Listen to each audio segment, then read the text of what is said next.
Assalamualaikum warahmatullahi wabarakatuh.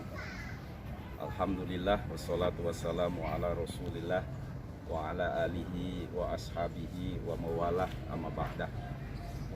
Pemirsa yang saya muliakan, satu saat Rasulullah Shallallahu Alaihi Wasallam di hadapan sahabat memberikan sabdanya tentang bagaimana bahagia dalam kehidupan yang abadi. Kehidupan di dunia ini sementara. Ada orang 10 tahun umurnya, bahkan bayi. Ada yang 40 tahun. Tetapi rata-rata umat Muhammad 63 tahun. Tetapi di alam sana enggak terbatas. Alam keabadian. Bahagia di dunia hebat. Kalau juga bahagia di akhirat. Bahagia di alam keabadian. Tetapi kalau hanya bahagia di dunia, di alam kebahagiaan, di alam keabadian, di neraka, Masya Allah. Tetapi yang ideal, yang semua kita minta adalah bahagia di alam dunia, di alam nyata ini, juga bahagia di alam keabadian. Rasulullah Shallallahu Alaihi Wasallam mengindikasikan orang-orang yang akan bahagia di alam keabadian.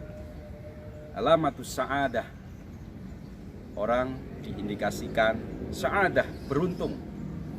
Yang pertama, orang itu dzikrul dzunub al-madiyah, orang yang senantiasa ingat tentang kesalahan dan dosa-dosa masa lampau. Yang pertama. Yang kedua, nisyanul hasanat al-madiyah, orang yang selalu melupakan, lupa sama sekali nggak diingat kebaikan-kebaikan yang pernah dilakukan di masa lalu. Yang ketiga, wa nadruhu ila man fawqahu fiddin, orang yang selalu melihat orang lain yang lebih tinggi akhlakul karimahnya, yang lebih tinggi amaliyahnya, yang lebih tinggi ibadahnya. Dan yang terakhir, yang nomor 4, wa nadruhu ila man dunahu fid dunya, orang yang selalu melihat orang lain yang lebih rendah dalam soal materi. 4 hal ini ketika dimiliki oleh seseorang, orang itu diindikasikan oleh Rasulullah bahagia di alam keabadian. Kenapa? Yang pertama, orang yang selalu mengingat dosa masa lalu, selalu mengingat dosa yang telah lalu, akan kemudian menimbulkan satu kesadaran, dosanya banyak. Dengan merasakan, menyadari dosanya banyak, akan termotivasi untuk taubat, untuk kapok, untuk memperbanyak istighfar. Jangankan kita umat manusia biasa, Rasulullah yang sudah dijamin masuk surga, setiap hari tidak kurang dari 100 kali beristighfar. Mengingat dosa masa lalu akan memotivasi seseorang untuk selalu istighfar, dan istighfar.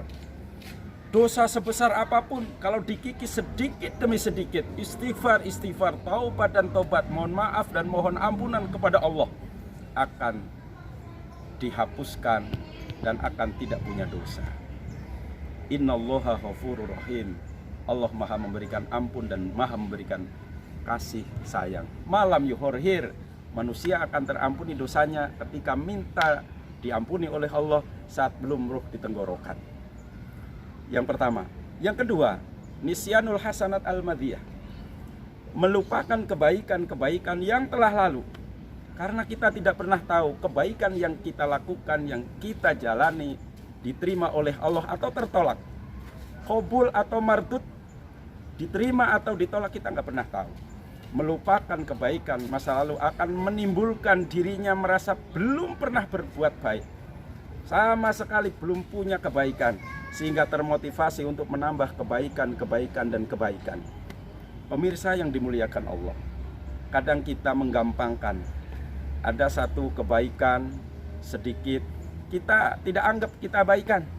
Padahal Imam Al-Ghazali, seorang intelektual, karya-karyanya luar biasa. Salah satu karya ilmiah monumental beliau adalah Ihya Ulumuddin. Satu saat beliau mimpi. Dalam mimpinya itu beliau masuk surga, mendapat ridho rahmat dari Allah, bukan dari karya-karya ilmiahnya yang seabrek-abrek, tetapi justru beliau pada satu saat ketika sedang menulis kitabnya, tiba-tiba ada lalat jatuh ke bak tinta. Di bak tinta lalat itu Masya Allah ditolong oleh Al-Ghazali, diambil. Kemudian saat lalat itu sudah asat, sudah tiris, sudah kering, lalat terbang. Begitu gembiranya lalat, tadinya kecemplung, masuk dalam bak tinta mau mati, ditolong Al-Ghazali terbang dengan begitu gembiranya. Gembiranya lalat ini menggugah ars, sehingga menimbulkan Allah ridho, Allah turunkan rahmat buat Al-Ghazali, menjadi wasilah sababiyah Al-Ghazali masuk surga. Itu kebaikan, kelihatannya sepele, cuma lalat, menolong lalat, tetapi bisa menjadi wasilah masuk surga. Yang ketiga, wanadruhu ila man fawqahu fiddin, melihat orang lain yang lebih tinggi moralitasnya, ibadahnya. Kita biasa-biasa saja, sholat 5 waktu, kalau ada duit kita sedekah, biasa saja. Lihat orang lain yang lebih hebat. Kita punya Kiai Haji Hasyim Asy'ari, pendiri Nahdlatul Ulama. Kita punya Kiai Haji Ahmad Dahlan, pendiri Muhammadiyah. Kita punya orang yang luar biasa di negeri ini, barangkali para pejuang-pejuang kemerdekaan. Lihat mereka. Mungkin yang dekat dengan kita, sering kita baca ada tafsir Al-Azhar, tafsir sangat ringan, siapapun bisa memahaminya. Karya Buya Hamka. Kita dengar bagaimana penggalan kisah beliau saat Buya Hamka di dalam bui. Beliau ditahan, dimanfaatkan waktunya bukan untuk memelas di situ dan sebagainya, tidak, tetapi tetap produktif buat menyelesaikan karya beliau tafsir Al-Azhar. Luar biasa. Melihat orang lain yang waktunya begitu produktif untuk melakukan hal-hal yang positif, melihat orang lain yang waktunya begitu produktif buat ibadah, kita akan terpanggil untuk minimal bisa mirip-mirip seperti beliau. Melihat orang lain yang kebaikannya lebih tinggi daripada kita akan menjadikan kita tambah lebih baik, tambah moralitas kita lebih bagus. Yang terakhir, wanadruhu ila man dunahu fiddin, melihat orang lain yang secara materi lebih rendah daripada kita. Kenapa? Kok bisa ini menjadi wasilah orang diindikasikan masuk surga?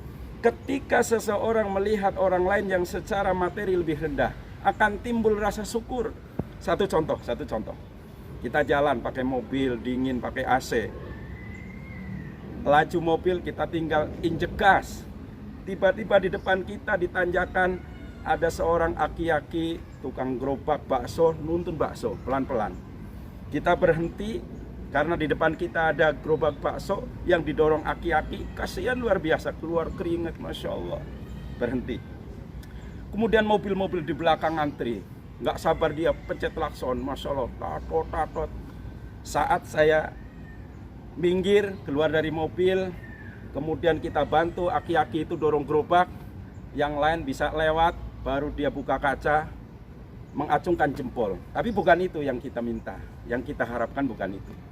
Pelajaran yang bisa kita ambil, bagaimana ketika kita melihat aki-aki sudah tua, jualan bakso, dorong bakso di tanjakan. Nah kita mah enak, Masya Allah, kemana-mana pakai mobil, tinggal injek gas, dingin, Masya Allah. Lihat aki-aki sudah sepuh, dia masih bisa dorong gerobak, jualan bakso, Masya Allah. Melihat orang lain yang secara materi lebih di bawah kita, akan timbul rasa syukur. Kita seolah-olah disentil sama Allah, tuh lihat tukang bakso yang aki-aki. Kamu nggak bersyukur, tergugah kita, ya Allah, begitu luar biasanya anugerah yang Engkau berikan kepada kami, ya Allah, kepada saya, ya Allah. Insya Allah akan timbul rasa syukur yang luar biasa kepada Allah. Dan syukur itu akan menjadi wasilah kita mendapat rahmatnya Allah dan diindikasikan masuk surganya Allah Subhanahu wa Ta'ala, bahagia di alam keabadian. Mudah-mudahan ada manfaatnya, kurang dan lebihnya mohon maaf. Assalamualaikum warahmatullahi wabarakatuh.